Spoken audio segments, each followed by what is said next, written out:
The morning sun cast long shadows across the military shooting range as retired Marine Sergeant Thomas "Tommy" Mitchell stepped out of his weathered pickup truck. At 62 years old, his movements carried the careful precision of a man who had spent decades handling weapons, though his gray beard and lined face spoke of battles fought long ago. Under his arm, he carried a rifle that drew immediate attention from the younger soldiers gathered for the annual Veterans Marksmanship competition. The weapon was a 1943 Springfield M1903A4, its wooden stock worn smooth by countless hands and its metal components bearing the patina of age. While other competitors unpacked modern sniper rifles with advanced optics and sleek composite stocks, Tommy's rifle looked like it belonged in a museum rather than on a shooting line. The contrast was stark and deliberate. "Is that thing even functional?" called out Staff Sergeant Rodriguez, a 30-something sniper instructor whose own rifle cost more than most people's cars. The comment drew chuckles from the assembled crowd of active-duty soldiers, reservists, and younger veterans. They had come expecting to see cutting-edge equipment and modern shooting techniques, not what appeared to be a relic from their grandfather's wars. Tommy said nothing as he methodically began his pre-shooting routine, checking his rifle with the same careful attention he had given it during his 3 tours in Vietnam and later in the Gulf War. His weathered hands moved with practiced efficiency, inspecting each component with the thoroughness that had kept him alive through 40 years of military service. The rifle had been his companion through jungles and deserts, through night raids and long-range reconnaissance missions that remained classified even decades later. The competition organizer, Colonel Patricia Hayes, approached with a mixture of respect and concern. She had known Tommy since her days as a young lieutenant, when he had been her shooting instructor at Quantico. "Tommy, you sure about using that old girl today? We've got some loaner rifles if you want something more modern." Her offer was genuine, born from respect rather than mockery, but it only served to highlight the growing divide between the grizzled veteran and the younger shooters. "She's gotten me this far, Colonel," Tommy replied quietly, his voice carrying the calm confidence that came from decades of experience. "Figure she's got one more good day in her." He continued his inspection, running his fingers along the barrel's length, checking the scope mounts, and examining the trigger mechanism with the intimacy of a musician tuning a beloved instrument. Around him, the other competitors continued their preparations with equipment that represented the pinnacle of modern shooting technology. Their rifles featured computerized ballistic calculators, weather stations that measured wind speed and direction to the 10th of a mile per hour, and scopes that could clearly identify targets at distances that would have been impossible just a generation earlier. The youngest competitor, a 24-year-old Army Ranger named Jackson, carried a rifle system worth more than $40,000. The range itself stretched out before them like a carefully manicured landscape of precision. Targets had been positioned at various distances, starting at the traditional 100-meter mark and extending all the way out to the competition's ultimate challenge, a target placed at 3,700 meters, nearly 2.5 miles away. Most competitors would never attempt such an extreme shot, focusing instead on the more reasonable distances where modern equipment provided clear advantages. Tommy's presence had already become the day's primary topic of conversation.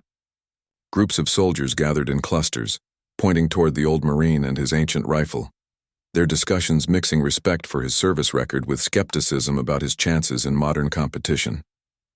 Some of the older non-commissioned officers who had served with Tommy in various conflicts found themselves defending his capabilities, while younger soldiers struggled to understand how equipment from World War II could compete with today's technology. As the morning progressed and the formal competition drew nearer, Tommy completed his rifle preparation and moved to a quiet corner of the range to begin his mental preparation. This ritual, developed over decades of high-stakes shooting, involved closing his eyes and visualizing each shot, accounting for wind conditions, target distance, and the countless variables that separated amateur shooters from true marksmen.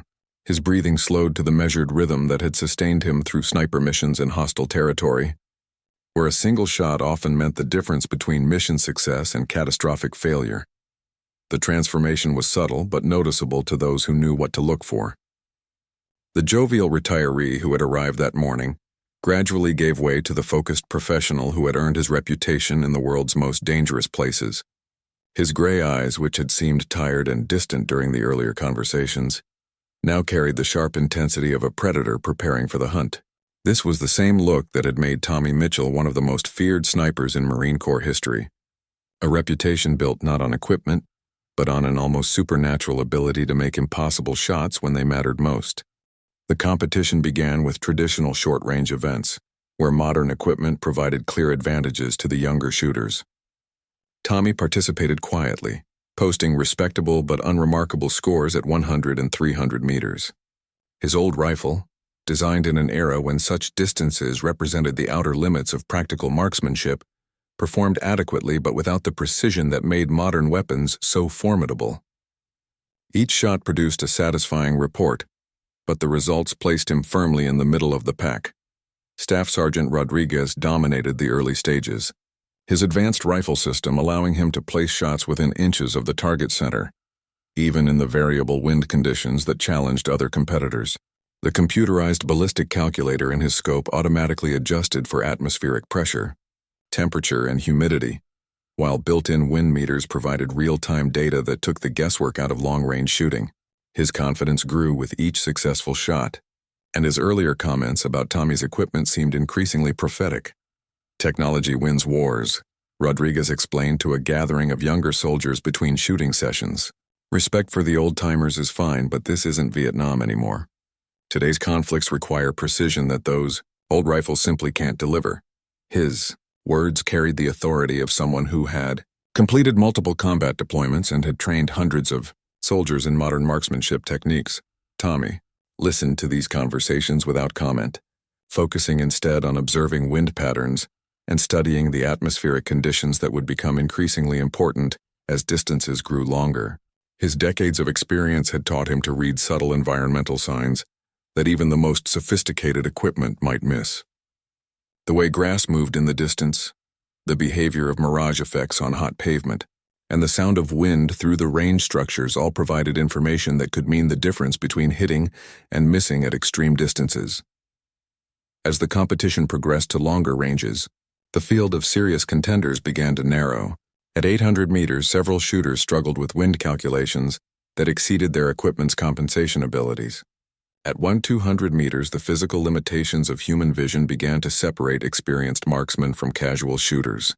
Tommy's performance remained steady but unspectacular, his old scope providing adequate but not exceptional target resolution at these challenging distances. The real turning point came when range officials announced the afternoon's extreme distance challenge. The 3,700-meter target, positioned on a hillside that required shooters to calculate not only wind drift, but also significant bullet drop and the effects of atmospheric density changes, represented the kind of shot that most modern snipers would never attempt in actual combat. Even with computerized assistance, the margin for error at such distances was measured in fractions of degrees and tiny variations in environmental conditions. This is where we separate the pretenders from the professionals, announced Colonel Hayes as she briefed the remaining competitors. At this distance, your equipment matters, but your experience and understanding of ballistics matter more. The computer can tell you what should happen, but it can't account for every variable you'll encounter in the real world. Most competitors approach the extreme distance challenge with a mixture of excitement and apprehension. Their modern equipment provided theoretical capabilities for such shots, but few had practical experience beyond 2,000 meters. The mathematics alone were daunting. A bullet fired at 3,700 meters would travel for nearly 4 seconds before reaching its target, during which time wind conditions could change, the target could move, and dozens of other variables could affect the shot's outcome. Tommy studied the distant target through his rifle's vintage scope, a piece of glass technology that had been cutting edge in 1943, but now seemed primitive compared to the digital displays and computerized ranging systems used by other shooters. The target appeared as little more than a speck on the hillside, barely visible even with magnification. Traditional shooting wisdom suggested that accurate shooting at such distances was impossible without modern technology, yet Tommy's expression remained calm and focused. The psychological pressure intensified as word of the extreme distance challenge spread throughout the military community. Senior officers, Shooting instructors and equipment manufacturers gathered to observe what many considered an academic exercise, rather than a practical demonstration of marksmanship skills.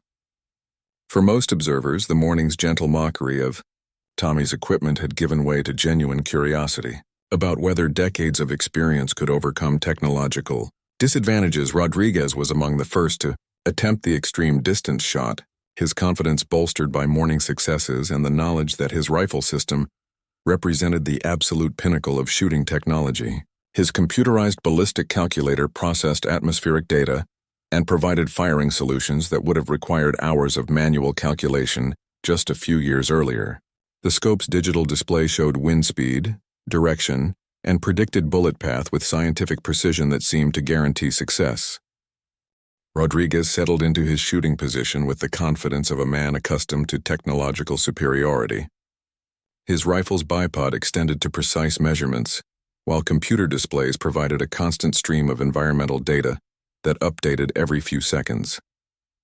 The weapon's advanced muzzle brake reduced recoil to barely perceptible levels, and the trigger broke with the precision of a laboratory instrument. Everything about his setup represented the culmination of decades of military research and development. The shot echoed across the range with authority, and Rodriguez's spotting scope immediately began tracking the bullet's path toward the distant target. 4 seconds felt like an eternity, as observers waited for confirmation of impact. When the dust settled on the distant hillside, the result was clear. A complete miss, with the bullet striking earth several meters to the left of the intended target. The computerized ballistic calculator had provided a mathematically perfect solution. But real-world conditions had proven more complex than digital models could predict. 3 more competitors attempted the extreme distance shot with similar results. Their modern equipment performed flawlessly within design parameters, but the combination of wind variables, atmospheric pressure changes, and the subtle effects of temperature gradients created conditions that exceeded even the most sophisticated compensation systems. Each miss was followed by detailed analysis of ballistic data, with shooters and observers debating whether equipment limitations or human error had caused the failures. "It's like trying to hit a dime from 2.5 miles away," muttered Sergeant Jackson as he studied the distant target through his spotting scope. "Even if the computer tells you exactly where to aim, there are too many variables that can change between the shot and impact." His $40,000 rifle system had provided every advantage technology could offer, yet the target remained untouched. Tommy observed each attempt with the careful attention of someone analyzing enemy positions, rather than watching a friendly competition. His weathered hands made subtle adjustments to his rifle's scope, not to correct mechanical problems but to account for atmospheric conditions that had changed throughout the afternoon. The wind patterns he had been studying all morning were beginning to shift as the sun heated different sections of the range at varying rates. When his turn arrived, Tommy approached the shooting line with the same methodical precision that had characterized his entire morning routine. He made no dramatic gestures or confident pronouncements, simply settling into a prone position that his body had memorized through thousands of hours of practice. The old rifle seemed to disappear into his shoulder as he established the shooting position that had served him in conflicts spanning 4 decades. The spotting officials positioned themselves with high-powered telescopes and laser rangefinders, ready to observe and measure the results of what many considered an impossible shot. Even supporters of the old Marine acknowledged that his equipment faced disadvantages that experience alone might not overcome. The mathematics of extreme distance shooting seemed to favor technology over tradition, and Tommy's vintage rifle lacked the computerized assistance that even unsuccessful competitors had relied upon. Tommy's breathing settled into the deep, measured rhythm that preceded his most important shots. His left hand found its familiar grip on the rifle's wooden forestock, while his right thumb worked the bolt action with movements so smooth they seemed choreographed. The rifle's vintage scope brought the distant target into focus, revealing a speck of white against the brown hillside that represented one of the most challenging shots in competitive shooting. The transformation that had begun during his morning preparation reached completion. As Tommy Mitchell, the friendly retiree, disappeared entirely, replaced by a professional killer whose reputation had been earned in places where missing meant death. His gray eyes now focused through the scope's optics, carried the cold calculation of someone who had spent decades making impossible shots when lives depended on the outcome. Wind flags positioned at intervals along the range told part of the story, but Tommy's experience allowed him to read atmospheric conditions that no instrument could measure. The slight mirage effects rising from heated pavement, the behavior of grass and vegetation at different distances, and the subtle sound changes that indicated shifting air currents all provided information that decades of experience had taught him to interpret instinctively. The silence that settled over the range was profound and expectant. Even the mockery and skepticism that had characterized the morning's conversations gave way to genuine respect for the difficulty of the challenge Tommy was attempting. Regardless of equipment advantages or disadvantages, everyone present understood that they were witnessing something rare. A master craftsman preparing to demonstrate skills that had been honed through a lifetime of deadly serious practice. Tommy's finger found the familiar curve of his rifle's trigger, a piece of steel that had been shaped by thousands of shots over 8 decades of service. Unlike the computerized triggers on modern weapons, this mechanism required an intimate understanding of its characteristics. The precise amount of pressure needed to break the shot, the subtle creep that preceded the firing pin's release, and the follow-through necessary to maintain accuracy. These were skills that could not be programmed into a computer or purchased with the latest technology. Through his scope, the distant target seemed impossibly small, a white rectangle barely larger than a postage stamp even with magnification. At 3,700 meters, atmospheric conditions created a constantly shifting environment that made precise aiming more art than science. The bullet would travel through multiple layers of air with different temperatures, pressures, and wind speeds, each capable of deflecting the projectile by inches or feet from its intended path. Tommy's mental calculations drew upon a database of experience that spanned conflicts in Vietnam's dense jungles, Iraq's desert expanses, and Afghanistan's mountainous terrain. Each environment had taught him different lessons about how bullets behaved under extreme conditions, knowledge that had been accumulated through missions where failure meant the deaths of fellow soldiers. This was not theoretical marksmanship but practical application of skills learned in life-or-death situations. The wind conditions that afternoon presented particular challenges that even sophisticated computer models struggled to predict accurately. Surface winds near the shooting position differed significantly from air currents at the target location, while thermal effects created by the sun heating different terrain features added another layer of complexity. Tommy's decades of experience allowed him to recognize patterns that younger shooters had never encountered, atmospheric signatures that indicated how bullets would behave during their long flight to the target. His breathing reached the controlled rhythm that preceded every important shot, a deep inhale, partial exhale, then the natural respiratory pause that provided the steadiest platform for accurate shooting. During this brief moment of perfect stillness, Tommy's entire being focused on the relationship between his rifle, the target, and the invisible forces that would determine the bullet's path. Time seemed suspended as his finger applied the precise pressure needed to break the shot. The rifle's report echoed across the range with a sound that differed noticeably from the sharp cracks produced by modern weapons. The vintage cartridge and barrel produced a deeper, more resonant boom that spoke of different metallurgy and design philosophies, from an era when stopping power mattered more than velocity. White smoke drifted from the muzzle as Tommy worked the bolt action, ejecting the spent cartridge case in a smooth motion that kept the rifle on target. 4 seconds stretched into what felt like minutes as the bullet traveled its invisible arc toward the distant hillside. At extreme range, even the fastest projectiles required significant flight time, during which wind conditions could change and atmospheric effects could alter trajectory in unpredictable ways. The gathered observers tracked the bullet's theoretical path through spotting scopes and rangefinders, but the actual impact point would remain unknown until the projectile completed its long journey. Tommy remained motionless in his shooting position, his eye still pressed to the scope and his rifle held steady despite the shot's completion. Experienced marksmen understood that maintaining position until impact was crucial for observing results and making corrections for follow-up shots. His breathing continued in the controlled rhythm that had sustained him through sniper missions lasting hours or even days, when movement or loss of concentration could compromise not only the mission but the lives of everyone involved.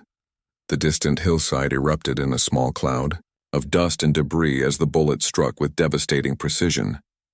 Through high-powered spotting scopes, range officials confirmed what seemed impossible. Tommy's shot had found the target center with an accuracy that exceeded even the most optimistic predictions. The old rifle and vintage ammunition had delivered a level of precision that modern equipment had failed to achieve. Despite every technological advantage, the silence that followed the impact lasted several heartbeats as observers processed what they had witnessed. Computer calculations had suggested that such accuracy was nearly impossible under the prevailing atmospheric conditions, yet the evidence was undeniable. Tommy's single shot had not only reached the distant target, but had struck it with a precision that demonstrated mastery of skills that transcended equipment limitations. Colonel Hayes was among the first to reach Tommy's position, her expression mixing professional admiration with genuine amazement. That was extraordinary shooting.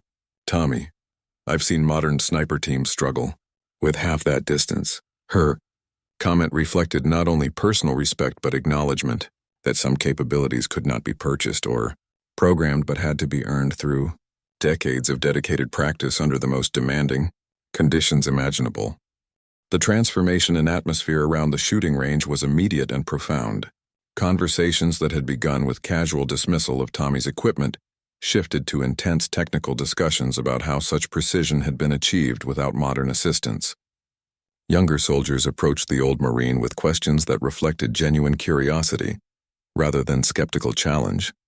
Their earlier confidence in technological superiority tempered by the demonstration they had just witnessed.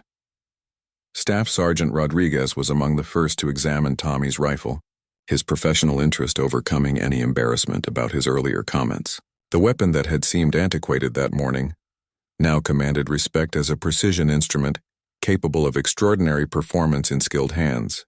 I need to understand how this works, Rodriguez admitted, studying the vintage scope and manual adjustments that had somehow outperformed his computerized systems. Tommy responded to the attention with characteristic humility, explaining his shooting techniques with the patience of someone who had spent years training younger soldiers. The rifle's just a tool, he said, allowing Rodriguez to examine the vintage scope's simple but effective design. Understanding the environment and reading conditions that can't be measured by computers. That's what makes the difference at extreme distances. The technical discussion that followed revealed the depth of knowledge that Tommy had accumulated through decades of practical experience. His understanding of ballistics went beyond mathematical formulas to include subtle environmental factors that sophisticated computer models still struggled to predict accurately. Wind effects at different altitudes, temperature variations that changed air density, and the complex interactions between various atmospheric conditions had become second nature through years of observation and practice. During the war in Vietnam, we didn't have weather stations or ballistic calculators, Tommy explained to the gathering crowd of soldiers and officers. You learned to read the environment with your eyes and ears, feeling wind changes through your body and watching how vegetation moved at different distances. Survival depended on making shots that computers said were impossible, because the enemy wasn't going to wait for perfect conditions. Colonel Hayes recognized the educational opportunity that Tommy's demonstration had created and arranged for an impromptu technical discussion that drew participants from throughout the military community. Word of the extraordinary shot had spread quickly through military communication networks, attracting shooting instructors, equipment specialists, and senior officers who wanted to understand the implications of what they had witnessed. The conversation revealed fundamental differences between modern technological approaches to marksmanship and the experiential methods that had sustained military snipers for generations before. Computerized assistance became available. Tommy's success had not resulted from rejecting modern technology, but from maintaining skills that complemented rather than replaced technological tools. His vintage rifle had become a platform for demonstrating capabilities that remained relevant even in an era of digital assistance. Technology provides incredible advantages, Tommy acknowledged during the technical discussion, but it can also create dependencies that become vulnerabilities when equipment fails or conditions exceed design parameters. Understanding the fundamentals means you can adapt when technology isn't available or isn't working properly. The afternoon's events had created what military educators recognized as a valuable teaching moment that transcended the specific competition results. Tommy's demonstration had illustrated principles that applied to all aspects of military training. The importance of maintaining basic skills even when advanced technology was available, the value of experience in making decisions under pressure, and the reality that some capabilities could only be developed through years of dedicated practice. Young soldiers who had arrived that morning confident in their modern equipment left with a deeper appreciation for the complexity of precision, shooting, and the value of learning from veterans who had developed their skills under combat conditions. The gentle mockery that had characterized early conversations had been replaced by genuine respect for both Tommy's abilities and the vintage equipment that had enabled his success range. Officials began documenting the technical aspects of Tommy's shot for inclusion in military training materials and shooting instruction programs. The combination of atmospheric conditions, equipment specifications, and shooting techniques that had produced such remarkable results represented valuable information for future training and equipment development. What had begun as a friendly competition had evolved into a significant educational event with implications for military marksmanship training. News of Tommy's extraordinary shot spread throughout the military community with surprising speed, carried by social media posts, official reports, and the informal communication networks that connected military bases worldwide. Within hours, video footage of the shot and detailed technical analysis began appearing on military training websites and professional shooting forums, generating discussions that extended far beyond the original competition. Military equipment manufacturers found themselves confronting uncomfortable questions about the relationship between technological advancement and practical capability. Tommy's success with equipment that predated most computer technology challenged marketing messages that emphasized the necessity of constant upgrades and sophisticated systems. Defense contractors who had invested millions in developing computerized shooting systems struggled to explain how vintage equipment had outperformed their latest innovations. The implications extended beyond competitive shooting to fundamental questions about military training and equipment procurement. Senior military leaders began questioning whether over-reliance on technology had created gaps in basic marksmanship skills that could prove critical in combat situations where advanced equipment might not be available or reliable. Tommy's demonstration had highlighted the importance of maintaining traditional skills even as military technology continued advancing at unprecedented rates. Colonel Hayes received numerous requests for information about Tommy's background and training, methods from military academies, sniper schools, and training centers around the world.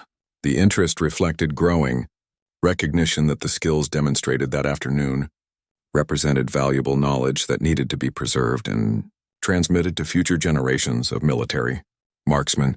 Tommy found himself at the center of attention that he had never sought and wasn't entirely comfortable with. Interview requests from military publications, invitations to speak at training conferences, and offers to participate in equipment testing programs arrived daily. The quiet retiree who had simply wanted to participate in a friendly competition discovered that his demonstration had touched on issues that resonated throughout the military community. Never intended to make any kind of statement, Tommy explained to a military journalist who had traveled from Washington to interview him, "I just wanted to shoot in the competition with the rifle that had served me well for 40 years. The fact that it performed better than expected says more about the quality of equipment from that era than about any special abilities I might have." The technical analysis of Tommy's shot revealed details that fascinated both military professionals and civilian shooting enthusiasts. Ballistic experts calculated that his bullet had traveled through atmospheric conditions that should have made accurate shooting nearly impossible, yet somehow he had compensated for variables that sophisticated computer models had failed to predict accurately. The vintage cartridge he had used lacked the velocity and ballistic coefficient of modern ammunition, yet had delivered superior results under challenging conditions. Military historians began documenting Tommy's career and the combat experiences that had shaped his extraordinary skills. His service record revealed a pattern of successful missions in environments where precision shooting had meant the difference between life and death for American forces. The skills demonstrated at the competition had been honed through decades of real-world application under the most demanding conditions imaginable. The broader implications of Tommy's demonstration began influencing military training, programs, and equipment policies at the highest levels. Defense Department officials initiated reviews of marksmanship training curricula to ensure that fundamental skills remained part of military education even as technology continued advancing. The concern was that over-reliance on computerized systems might leave future soldiers unprepared for situations where basic skills could prove more valuable than sophisticated equipment. Manufacturers found themselves balancing the commercial pressure to promote technological solutions with growing recognition that human skills remained the ultimate determinant of success in precision shooting.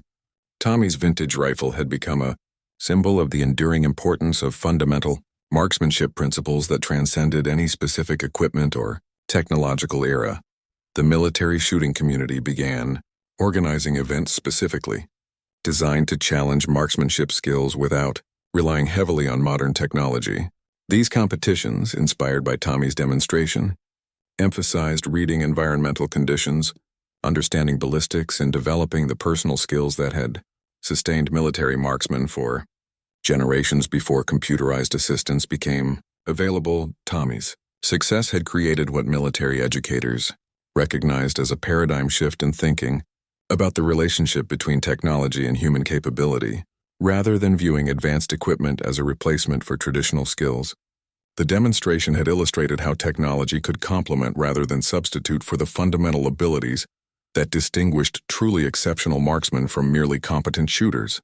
6 months after the competition, Tommy Mitchell found himself standing before a classroom of young Marines at Quantico, his vintage rifle displayed on a table as both teaching tool and symbol of enduring military values. The same weapon that had been mocked as obsolete now served as the centerpiece of advanced marksmanship instruction, illustrating principles that modern technology enhanced but could never replace. The Marine Corps had officially adopted Tommy's shooting techniques into their sniper training curriculum, recognizing that the skills he had demonstrated represented invaluable knowledge that needed to be preserved and transmitted to future generations. His methods for reading environmental conditions, calculating ballistic solutions without computerized assistance, and maintaining precision under extreme stress had become required subjects for military marksmen at all levels. Staff Sergeant Rodriguez, now one of Tommy's most dedicated students, had modified his own training methods to incorporate the traditional skills that complement modern technology.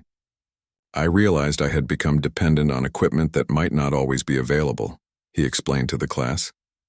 Tommy showed us that understanding fundamentals makes you more effective with any equipment, whether it's cutting-edge technology or a rifle that's older than your grandfather. The impact of Tommy's demonstration had extended far beyond military circles to influence civilian shooting sports, law enforcement training, and even equipment design. Manufacturers began developing products that combined modern materials and manufacturing techniques with design principles from earlier eras, creating equipment that offered technological advantages while maintaining the simplicity and reliability that had made vintage weapons so effective. Tommy's story had become part of military folklore, told and retold in training facilities around the world as an example of how experience, dedication, and fundamental skills could overcome apparent technological disadvantages. The details might vary in different tellings, but the core message remained consistent. Mastery of basic principles provided capabilities that could not be purchased or programmed. The rifle itself had been donated to the Marine Corps Museum, where it occupied a place of honor alongside other weapons that had played significant roles in military history. A detailed placard explained not only the technical specifications of the 1943 Springfield, but also the story of its final competitive shot and the broader lessons about the relationship between human skills and technological tools. Colonel Hayes, now promoted to Brigadier General, often referenced Tommy's demonstration in speeches about military training and equipment policy. "We learned that day that the most sophisticated technology in the world is only as effective as the person using it," she would tell audiences of military leaders and defense contractors. Investment in human capabilities remains as important as investment in advanced equipment. Tommy returned to his quiet retirement, declining most interview requests and speaking engagements, while occasionally accepting invitations to teach at military facilities where his knowledge could benefit future generations of soldiers. The man who had never sought attention found satisfaction in knowing that his skills and experience would live on through the Marines he had taught. The competition had ended years earlier, but its influence continued growing as military organizations worldwide recognized the importance of maintaining traditional skills alongside technological advancement. Tommy's single shot had become a symbol of the enduring value of human expertise, dedication, and the kind of mastery that could only be achieved through decades of disciplined practice. The vintage rifle that had once seemed hopelessly outdated now represented something more profound. Proof that excellence transcends equipment, that skill developed through experience can overcome apparent disadvantages, and that the foundations of military capability rest not on technology alone, but on the knowledge, dedication, and character of the individuals who serve. Tommy Mitchell's legacy lay not in a single extraordinary shot, but in the reminder that human potential, properly developed and applied, remains the ultimate weapon in any military arsenal. In the end, the gentle mockery that had greeted an old Marine and his ancient rifle had given way to lasting respect for both the man and the principles he represented. The shot that silenced skeptics at 3,700 meters had delivered a message that resonated far beyond any shooting range. Excellence endures, mastery matters, and the most important equipment any soldier carries is the knowledge and skill developed through years of dedicated service to country and profession.